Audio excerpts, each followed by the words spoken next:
এরে আমার আল্লাহ বুকে টেনে নিবে, কাছে টেনে নিবে, নেককার বান্দা বানাবে। আর যদি দুনিয়াতে নেক আমল করো, ভালো কাজ করো, এই কবরে যাওয়া লাগবে সবার।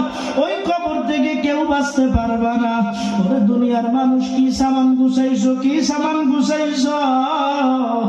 এ দুনিয়ার মানুষ, দুনিয়াতে যদি ভালো কাজ করো, কবরে যাওয়ার সাথে সাথে তিনটা প্রশ্ন করা হবে। এক নম্বর, মান রব্বুকা, তোমার রবকে। মান দীনুকা, তোমার দিন কি। মান নবিয়ুকা, তোমার নবীকে। যদি দুনিয়াতে ভালো আমল করো, যদি দুনিয়াতে আল্লাহর রাসূলকে চিনো, নবীওয়ালা সুন্নতে জিন্দেগি পালন করো, কবরের প্রথম প্রশ্নের জবাব দিবা আমার রব, আমার আল্লাহ। দ্বিতীয় প্রশ্নের জবাব আমার দিন, আমার ইসলাম। এর তৃতীয় প্রশ্নের জবাব আমার নবী মুহাম্মদ সাল্লাল্লাহু আলাইহি ওয়াসাল্লাম। আর যদি দুনিয়াতে ভালো কাজ না করে যাও, নেক আমল না করে যাও, ইবাদত বন্দেগী না করে যাও, আর যদি দুনিয়াতে ভালো কাজ না করে যাও, রে মানুষ, এ মোড়লগঞ্জের মানুষ, ভালো করে শুনো, তুমিও সেই কবরে যাবে, আমিও সেই কবরে যাব।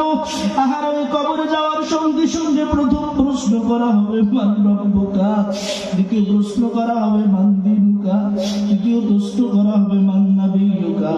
যদি দুনিয়াতে ভালো কাজ করো, প্রশ্নের জবাব দিতে পারবে আমার রব, আমার আল্লাহ।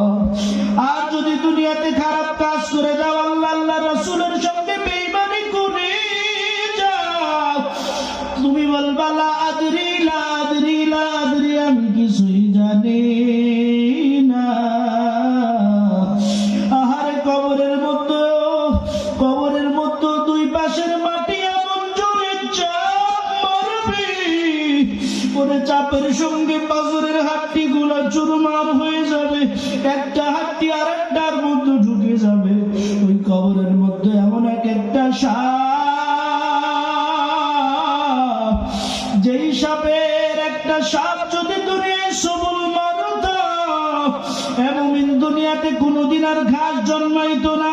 একটা আর দুইটা আর তিনটা নয়, ওই কবরের মধ্যে 99টা সাপ তোমার আমাকে, তোমাকে আমাকে ধ্বংসন করতে থাকবে, বিচ্ছুগুলা ধ্বংসন করতে থাকবে। কবরের মধ্যে মুগুর হামার নিয়ে এমন ফেরেশতা দাঁড়িয়ে থাকবে, যেই ফেরেশতা চোখেও দেখে না, কানেও শুনে না, যেই ফেরেশতা কথাও বলতে পারে না, এমন জোরে এক একটা আঘাত মারবে, আঘাতের সঙ্গে সঙ্গে 70 গজ মাটির নিচে ঢুকে যাবারে বাবা। আল্লাহর গোলাম, ওই কবরের কথা একটু স্মরণ করো, আর আল্লাহকে বলো, আল্লাহ দুনিয়ায় যত গুনাহ করেছি আর করব না, আল্লাহ গুনাহের কারণে আপনি আমাদেরকে তাড়াইয়া দিয়েন না, এই মাহফিল থেকে আপনি আমাদেরকে কবুল করে নেন, বলেন আমিন। এ মুসলমান, আমরা কি একটু আজকের মাহফিল থেকে নিয়ত করতে পারি না যে হুজুর আজকে থেকে এক ওয়াক্ত নামাজ জীবনে কামাই দেব না, আজকে থেকে আল্লাহর ইবাদত ছাড়বো না, নিয়ামতের শুকরিয়া আদায় করা ছাড়বো না। যদি খাঁটি তওবার নিয়ত থাকে, আমার আল্লাহকে দুইটা হাত দেখা দেন। আয় আল্লাহ, বর্ষি বাবা যুব কল্যাণ পরিষদের মাহফিলকে কবুল করে নেন।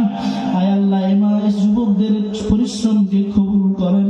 আয় আল্লাহ, আমি অদম্য কান্দা গুনাহগার বান্দা, এই চেয়ারে বসার মতো আমার কোনো যোগ্যতা নাই, ইলম নাই, আমল নাই, আপনি আদর করে বসাইছেন আল্লাহ, আবার রাগ করে তাড়াইয়া দিয়েন না আল্লাহ। মেহেরবানি করে মাহফিলকে আপনি কবুল করে নেন।